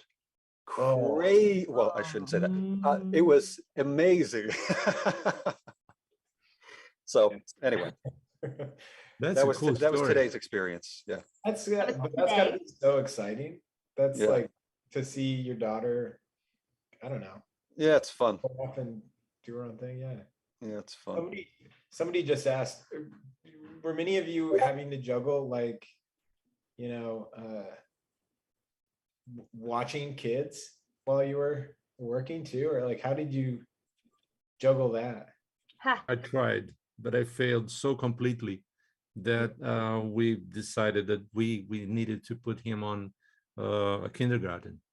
It's like 2 days when my wife went back to work, and I said, well, I'll try to handle this. And then he was sleeping, and the phone rang. He woke up, and it was my client, and he started, briefing me about the job and things. And when my son started crying, I said, well, I have to hang up. I'm sorry. I'm going to take care of my kid.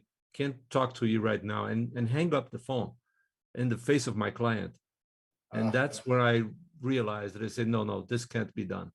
There's no way. I can't do this twice. I would just lose the client forever, just hanging up on his face just because my child is crying. But he was more important to me, my kid, than any client. So that's when I realized that I said, no, I can't do this. I'm going to ask Cassandra, who are you drawing with tonight? I would say I'm really in it right now. I have twin 5-year-olds, and I've been on mute because my kids have been talking in the background the whole night. So hi. yeah, they've all just been chatting up a storm. So it's because of them I have the art career that I do. They changed my life, the way that I was, so that it kind of forced me in that direction unknowingly. So I'm very appreciative to it. But this week alone has been a complicated week. My kids have had colds. So I haven't been able to work when I could work. And then my husband, he was really nice. And today he was trying to work downstairs around them so that I could get some work done, because I was having to watch them when I need to get work. So it's, a delicate balance with kids. I wouldn't change it any other way, but we have our days, and we feel very in it these days. Yep. Yeah, I get it. What were all of y'all's favorite eras of parent, favorite ages to parent? Hard to tell. I love them, all the phases. I've been into it, heart and soul, all the phases. Yeah.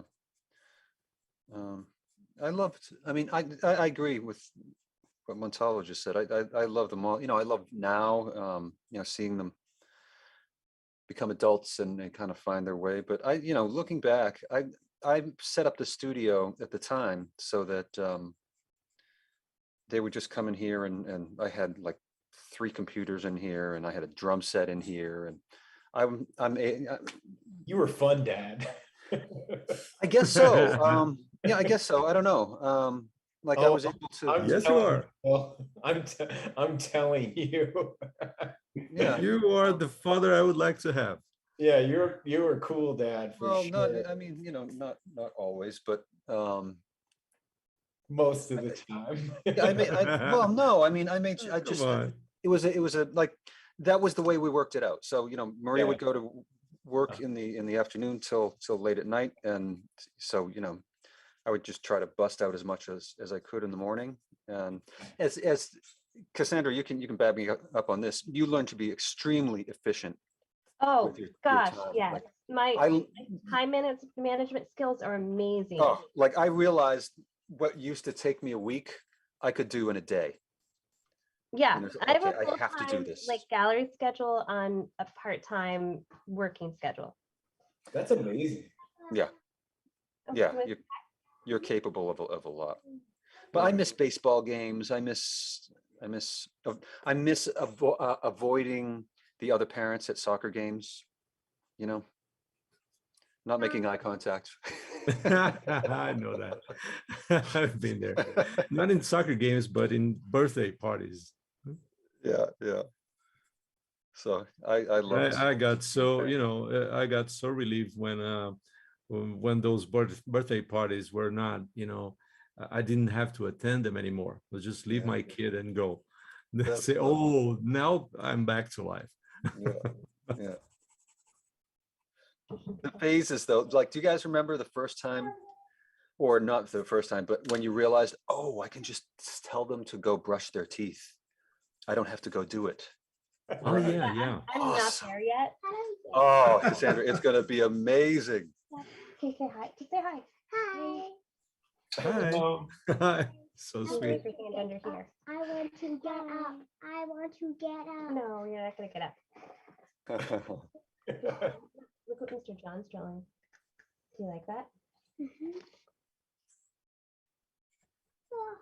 Okay, but we're not doing shadow puppets. I miss that tone of voice. But I do miss the They're voice. popping in and out here. Yeah. That's really cute. Oh, there we go. Wonder what happened. Wait, that's her head. Oh. I want to get up. No, we're not gonna get up. I want to get up on your lap. Say good night to everybody. You're pantsless. Okay. Right. Maybe go find your pajama pants. All right, we're gonna mute. All right. So that's how you juggle it, everybody. Yep. Cassandra's kids come on, and the first thing they say is, yeah, mommy, you do draw better than all these people. That's right. No, that is not what they say at all. Yeah. Why did You are right. You're right, mommy. You're You are right. the best artist. Yeah. We're all hacks. I'm like waiting for the time when they realize like how weird my career is, Yeah. There's gonna be this point where they're like, oh, like you're kind of eccentric. Yeah. It's funny. They're gonna ask you, hey, that's not what every daddy do, every mommy do. Like, they don't draw, they don't paint. What do they do? That's funny. That's a funny thing.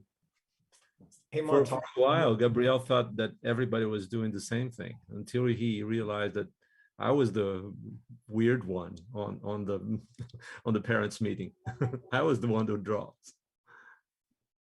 Montalvo, can you hold your drawing closer to the webcam just to show everybody? That's so cool. Oh, that's awesome. Wow. That's beautiful, Montalvo.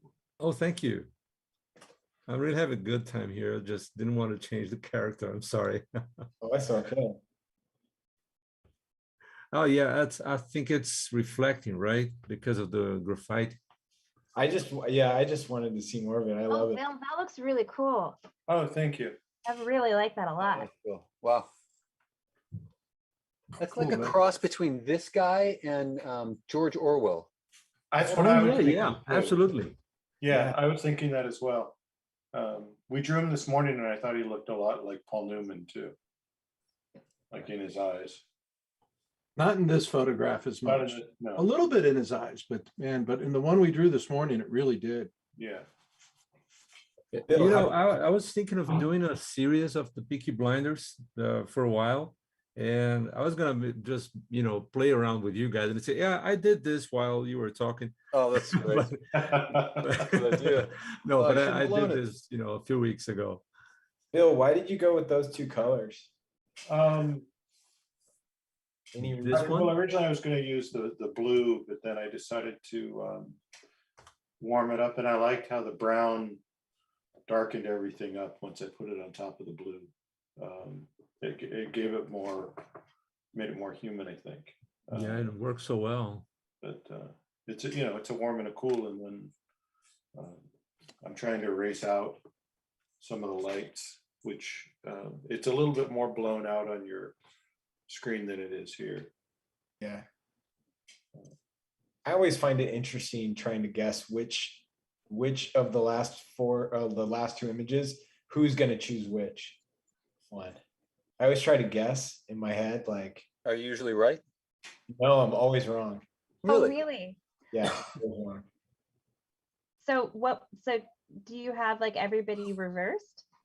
I thought that the older woman was going to be the most popular. Yeah, she's cool. And it appears, I guess we'll see at the end of the night, with the audience, but I feel like I know the panel. I try to guess, and I'm always wrong.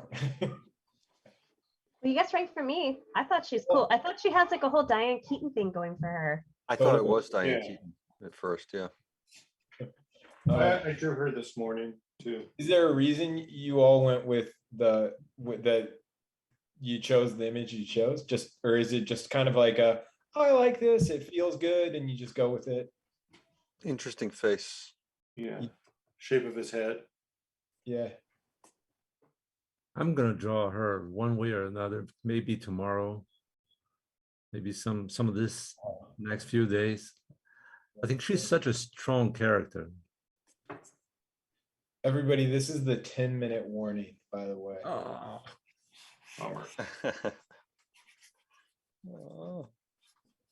I'm trying to get better at my warnings, so they're not like 7-minute warning. I'm gonna remind you in 3. oh I yeah. was actually going to tell you I was very proud of that you were doing that tonight, because I was like, oh, this is like real warnings, like giving me time to process that I need to move on. not like, hey, everybody, it's 45 seconds left in this Yeah. photo. That's painful. Which I've legitimately done before.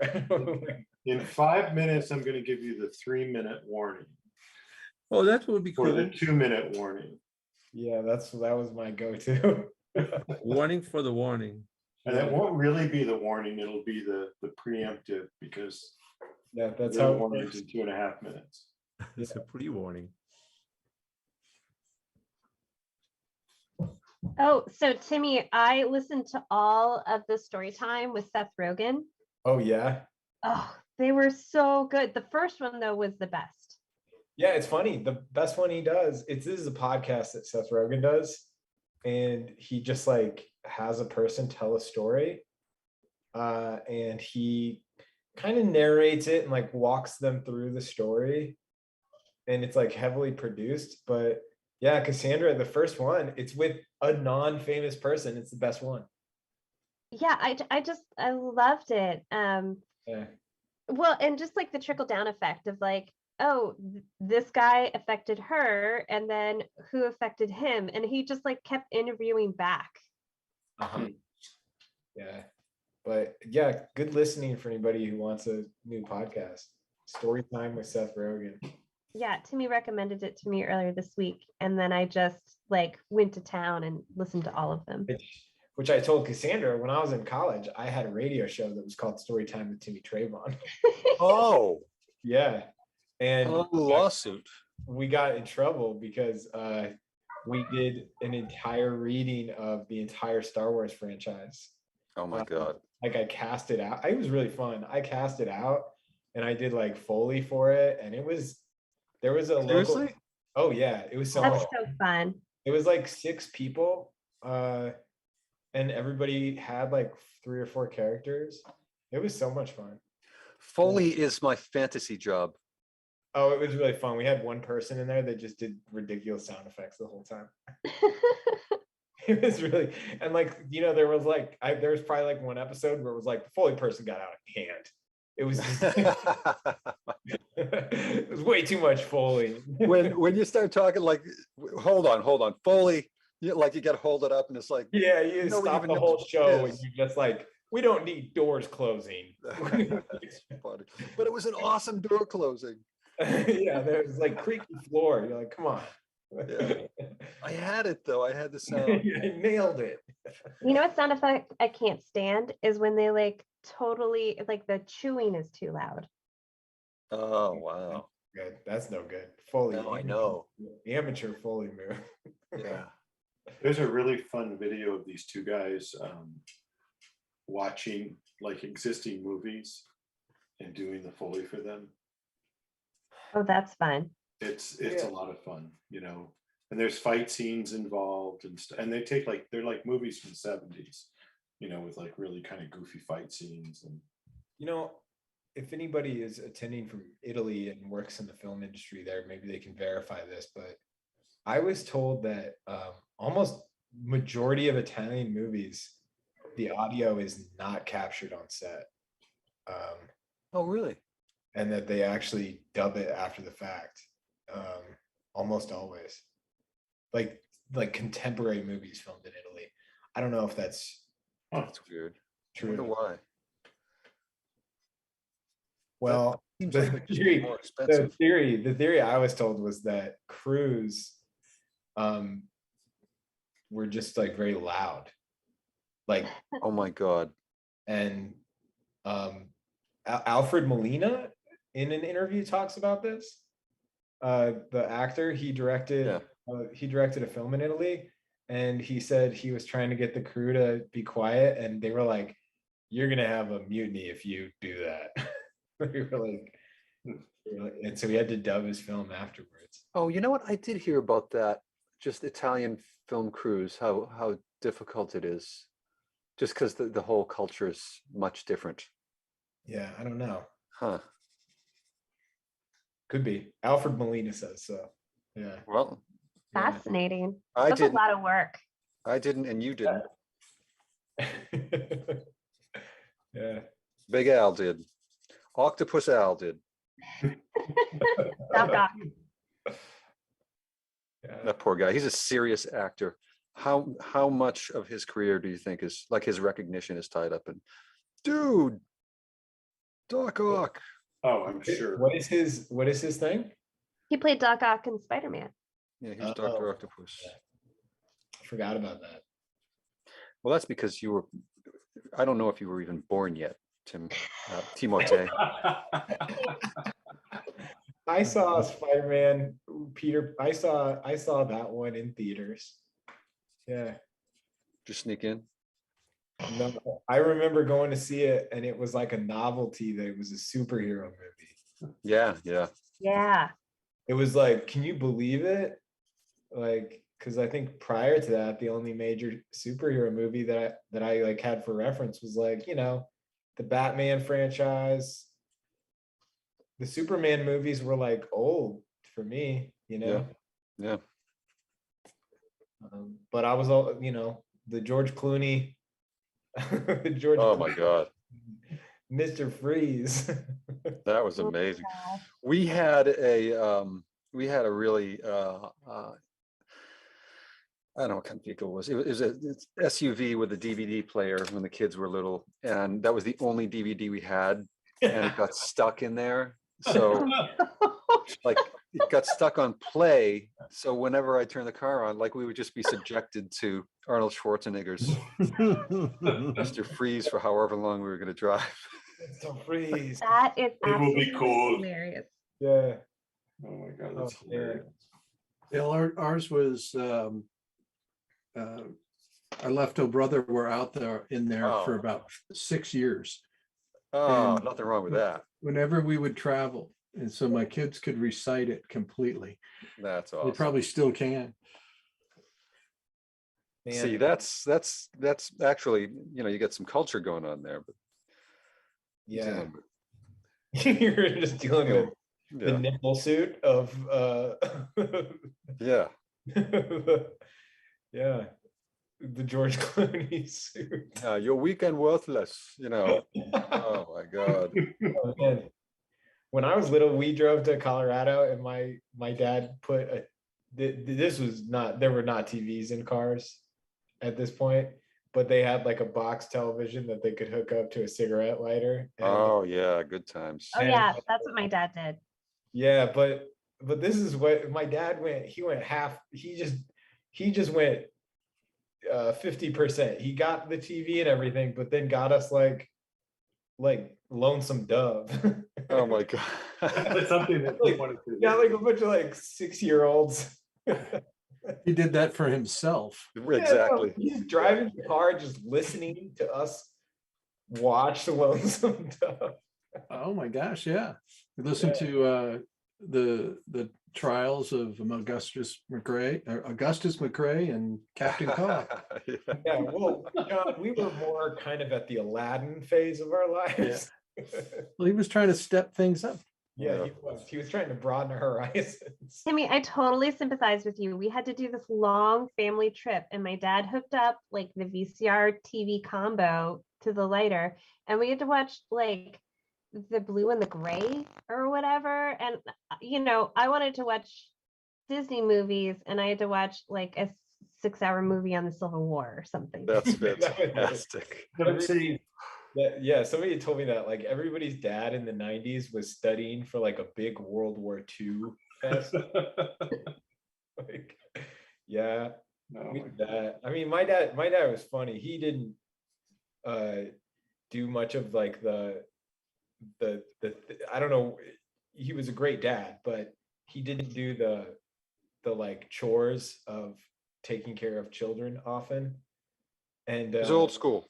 Yeah, he was old school for sure. Yeah. And I remember there were two. One time he took us to the movies, and most dads, when you take like 8-year-olds and 9-year-olds to a movie, they would like go see the movie with you. But he went and like dropped us off at like Ants, and he went to Saving Private Ryan. That is awesome. Which you're talking about like an 80-minute movie and a 3-hour movie. Like there's no way you drop your kid. It doesn't work. I remember we were at the movie theater for like half the day. Like, yeah, he's funny. I watched a crazy documentary this week. Or was it? Has anybody watched 14 Peaks? No, what is that? Oh my gosh, it's this Nepalese guy, Nims, I can't remember his last name. Oh yeah. I saw that. Yeah, so like he decides he's gonna like Reinhold Messer, he hiked the top, there's only 14 mountains above 8,000 meters. So like a 24,000 foot high mountain. So there's 14 in the world. Reinhold Messner spent 16 years making sure they got it all. And then Nims decided he was going to do all 14 in 7 months.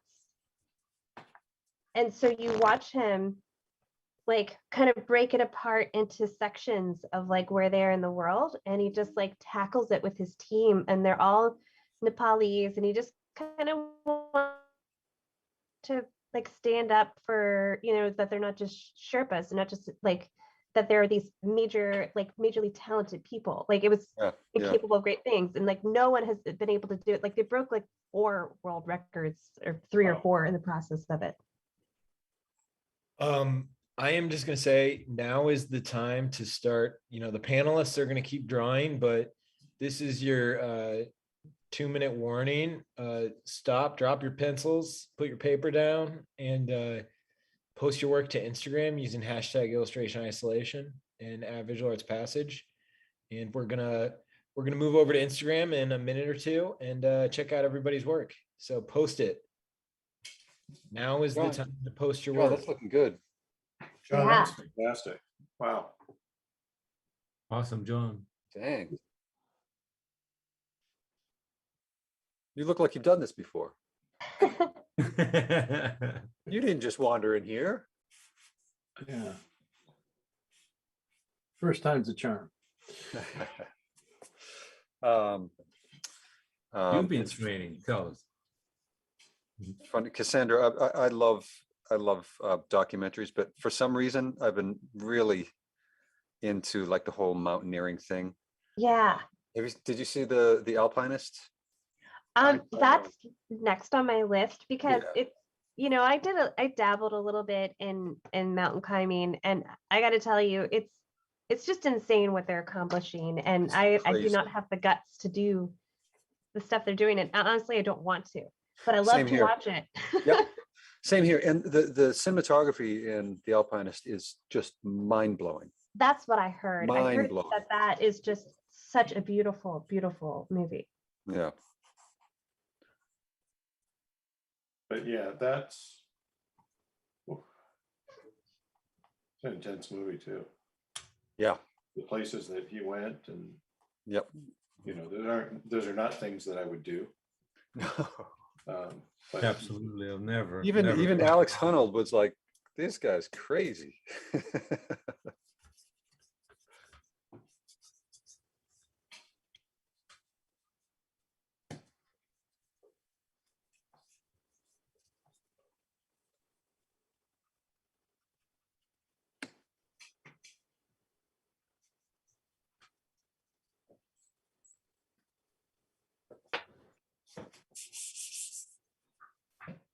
one of my favorite documentaries is a documentary now.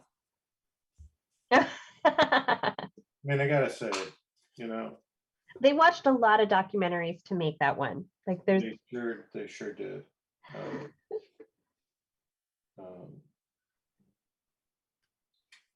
And one of my favorites is the Stop Making Sense parody. Because I love the Talking Heads. Oh, I love that. But I also, the fact that because I love the Talking Heads, it makes it even better. That one was so real to me that I couldn't sit through it. I was like, okay, I can't handle this. Which one? Going the Talking Heads one. Oh, Stop Making Sense. The one that the parody of the Talking Heads. Oh, okay. Yeah. And I'm sorry, what's it called again? documentary now. Oh, okay. I haven't seen that. It's I haven't seen it yet. Yeah, I love right it. up your alley. I think you'd. We just watched on the topic of, this is the Doc Watch segment of Yeah. Sorry, I felt like we hadn't talked about documentaries in a while. No, it's fine. We all go around and we just say what documentary we just watched, and you got to watch it. Right. Yeah. Has anybody seen The Rescue? No. It's about the Thai soccer team that was trapped in the cave. Oh yeah, I did see that. Yeah. Oh my God, I was glued to it. Oh, Yeah, that was crazy. man, what an incredible story. Just, oof. Yeah, pretty incredible. It's definitely one of those like despite all odds stories. Yeah. Anybody see 91 Days? What's that one? It is. But it's very topical. It's about Ukraine. Oh, really? Mhm. Yeah, Oh wow. Is it a newer documentary or is it? it is. And I'm just asking because I just saw it. I haven't seen it yet. I just saw it advertised. And my brother-in-law said it was fantastic. Really? I'm going to check that out. Check it out. Yeah. Yeah. What a story that is. Oh my goodness. Yeah. You guys seen that the Professor Octopus? Yeah. My octopus teacher. Oh, yeah, yeah. the octopus teacher. Yeah, Awesome. it's beautiful. Pretty but amazing. that guy is kind of, Kind of he's- kooky. yeah, he's kind of Kind crazy. of have to be. Yeah, not totally crazy, but halfway gone. I like the way you describe that, Montalvo. Yeah, it's just, Yeah. you know, I respect him. You know what he Okay. is? You know what he is? Yeah. He's here enough that he could make a documentary that got an Academy Award. Yep. Yeah, and the other half is just the other way around. It's just like he's gone. Yeah. Yeah, you've got to be pretty canny to Yeah. pull that off. Yeah. Hey, I'm glad he did. Actually, I'm glad he did. We should be moving to Instagram, but I can see John still. I can still. No, I can go there. Well, while John's doing this, Sally's got a question for Dale. Can you describe the tool you're using? Graphite or charcoal? Or Well, this is an eraser, and this is just a paper blending stump. So my thing is yeah. put down. Oh, can't see it there. Yeah, here. So just put down some tone. I press too hard there, and I mean you could use your finger. Yeah. Finger blends better. Yeah. Or tissue or whatever. But and then what's cool about this is you can then kind of draw with it too. Oh. So it's not true that Dale never uses an eraser. He's never had to. John, I'm assuming that you're drawing with your right hand, but your left hand is going to Instagram.com right now. Yeah. Dad's worried. You're assuming correctly. John's drawn like this. I'm turning my camera off. Xander, I just read your thing about your account being suspended. I'm very sorry. Oh yeah. And all your illustration. So I'll handle it in the chat. Don't worry about that. Yeah. If you like David Byrne, check out True Stories. That's something I've been meaning to get around to for a while, and I just haven't. So good. He's amazing. Yeah.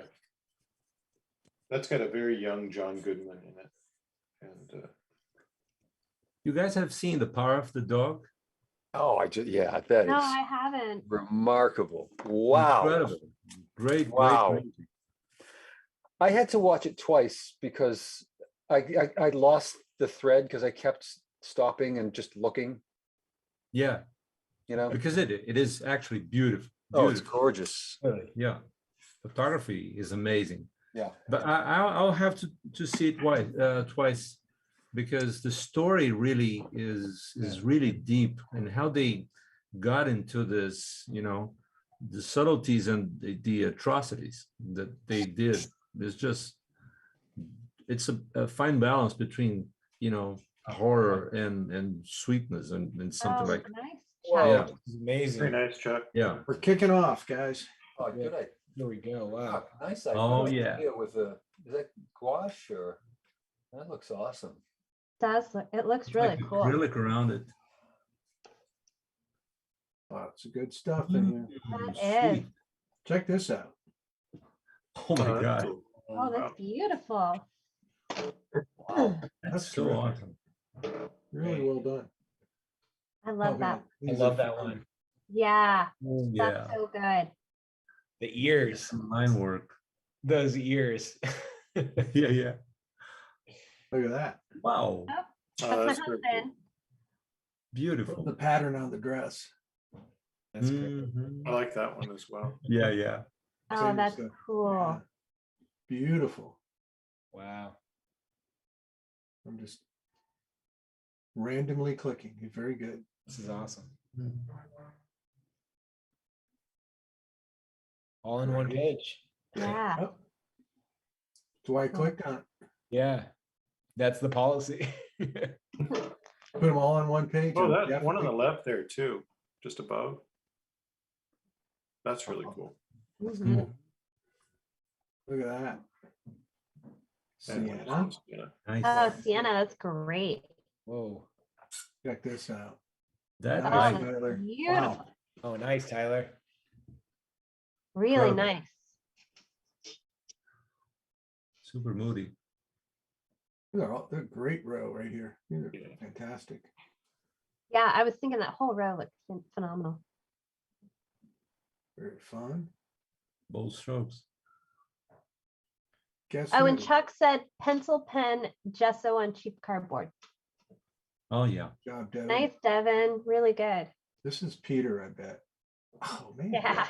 It's great. It's like you can recognize the crowd by their drawings. It's terrific. It's probably AJ. Oh, that's nice too. Yeah. Oh, the Mhm. colors. Look so at that. cool on that. AJ. Wow. That's awesome. Yeah, it is. That's one red nose. Love it. Love it. Oh, click on the. Oh, lovely. Oh, Funny. that's a three-peat. in Yeah, one go to the one on the right. Yeah, Very cool. that's really cool. Beautiful. That's so cool. I know who this is too. Yeah. Nice, Mhm. Felicity. She had a speech tonight. Did you see that? That's exciting. Yeah. Good job, Felicity. Way to juggle. Yeah, no Alright. kidding. Amazing. Awesome. I love the name of the page. On Thursday. Well done, we Gary. draw. Cool, Gary. Great, That's Gary. awesome, Gary. Wow. That's nice. I like that one on the right too, on the graph paper. That's on the left. Oh, Sorry, yeah. What do I know? Oh, really Artist nice. right. Mhm. Yeah, that's a cool one. This is Gary also, I bet. Yep. Totally. Yeah. Wow. Killer. I like the one to the Cool. left too. I know who that is. Oh, yeah. Cool Yeah. piece, Jeff. Very nice. That one's very Ralph Steadman. Yeah, yeah. All on page. Got to pull it up. Nice. Really fun. Oh, that's nice. Mm, Really like that. yeah. It's so dark, I just have to look at it. Very cool. Pulls you in. Kind of pulls you in. Yeah. It got me. Yeah. Look at that. Good drawing. Nice drawing.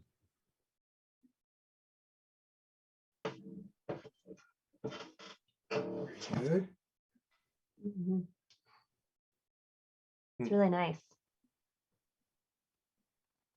Oh, look at this.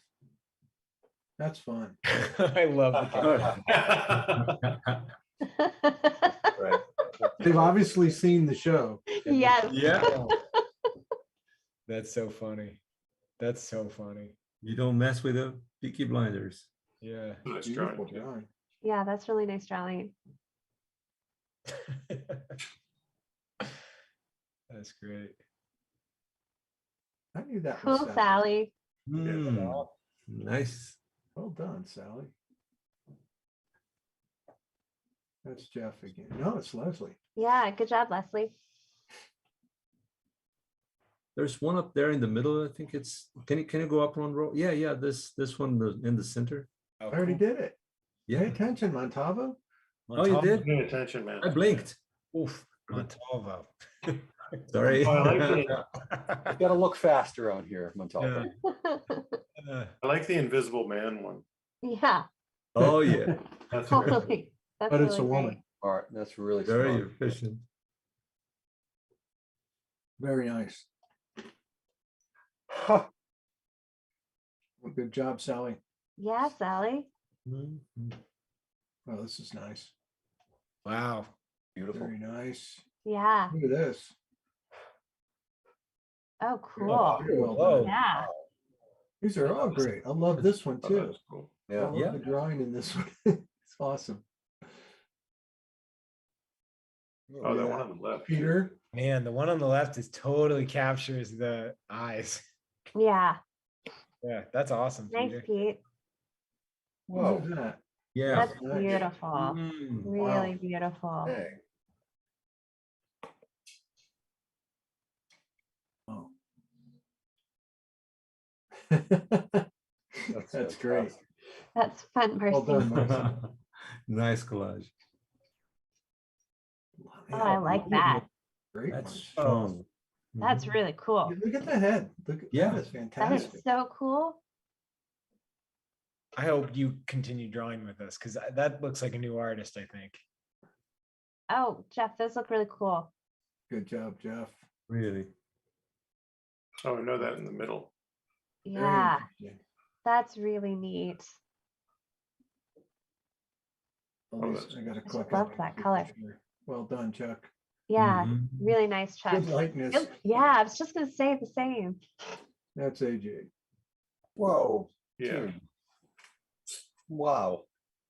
So good. Oh, That has a Susan, pre-Rapulite look to Look at it. this one. Oh, that's God, cool. Awesome. Mhm. Nice. Good. We're all on the page. Nice line work. Mhm. Yeah. Really nice. Mhm. So Zion, look at that. Oh, Oh, that's that's cool. beautiful. That is really beautiful. Very nice, Marcy. I know who that is. I Yeah. knew that was Nicole's drawing. That's Thanks, interesting. Nicole. Good job.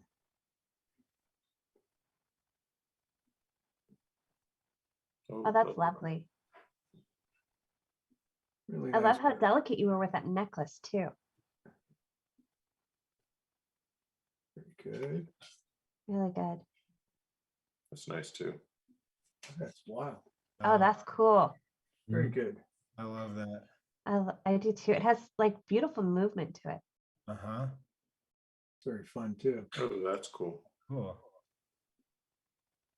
Ooh, look at this. Oh, cool. Damn. Really cool. Is that Oh, like I love watercolor? that. Is it- That's What a is- really good one.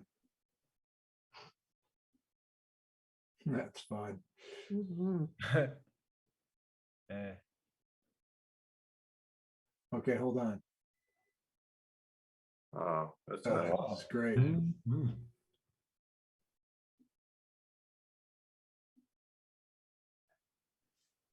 Really nice. Really fine, Alberta. Ooh, AJ. Oh, Wow. cool. That's Oh, cool. oh my That's a God. good one. Hmm. What is it when I have a question about that one, John? Like when there's so little, it looks like there's no control, and then it just like pulls it in with that eye. Yep, Gee, that's Oh, yeah, exactly yeah. it. Controlled chaos. Just You can bring a little bit of finish to it, but he was able to do that because he got the shape right. It's so cool. And he goes so much with so few. It's just Beautiful. Oh, Heather, that's terrific. Really nice. Good job, Paul. Paul drew with us this morning. Nice. Very good. Oh, I got it. Oh, man. oh yeah. That's Mhm. fun. That's so cool. Oh, Marcy, that's so That's awesome. cool.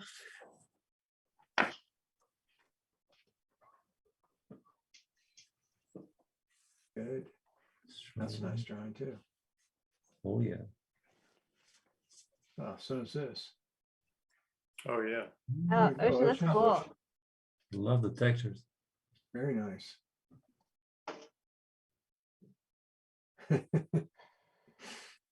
I love that. I love Fun, that. yeah.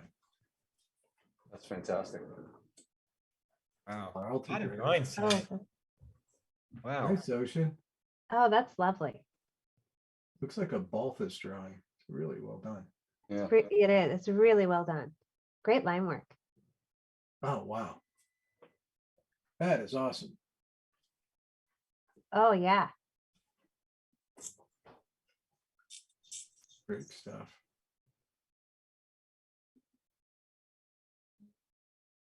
Okay, I know that's Doug, right? No, Doug. it's not. Oh, I Whoa. should I look thought closer. it was Doug.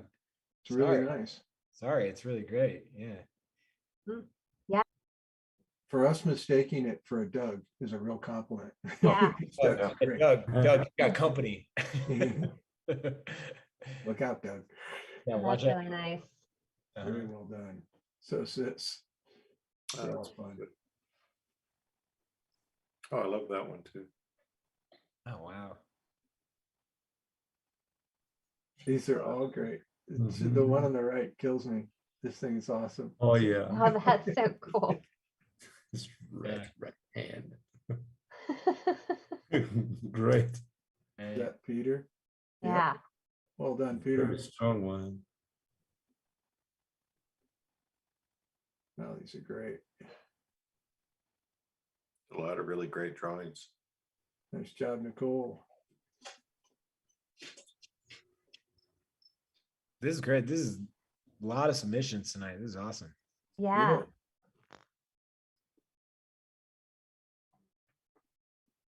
It's hard clicking this button. This tracker pad, I guess. That's fun. All right, John, we've got like 5 people have messaged me. I don't think we should ever do this again, but What? asking for one refresh. Okay. I think we do it, but it's not happening again, people. I gave so many warnings. How many how many times do I have to warn you to post your work? In honor of Timmy's special black eye, we will give one refresh. Doug Bell. If that person didn't know who Doug Bell was, this is Yeah, it's a Doug compliment. Bell. Yeah. Yeah, Okay, cool. that's pretty awesome. Yeah, it is nice. Oh yeah. Oh, Okay. that's cool. Well, we didn't have to go very far because. All right. Well, all 5 of those people complained, I guess.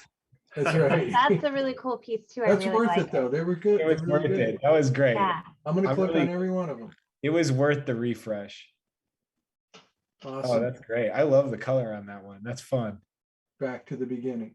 What a All right, killer. everybody. That was Oh, awesome. wait, I didn't see Oh, go to that. the left. Oh, that's Yeah, cool. whoa. That's so cool. I love that. I don't think we saw that. That's really cool. Oh, that's awesome. You got a couple Yeah. scattered in there. This is really beautiful too. Oh, that is gorgeous. Okay, now we're there. All right, everybody. Oh, Oh, great that was night. awesome. Thank you for joining night. us. Thank you, Bill and Timmy and Dale and Montalvo and Cassandra. Thank you for being here tonight. It was really a lot of fun and hope everyone enjoyed themselves. The only thing I'll say is, Have a wonderful week. yeah. Thank you all. One thing I'll say is if you enjoyed tonight, check out Studio Bridge. I just dropped a link in the chat. You got Sterling Hundley, over 8 hours of wisdom from an iconic illustrator. So go That's check cool. it out.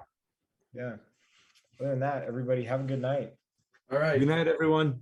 Night.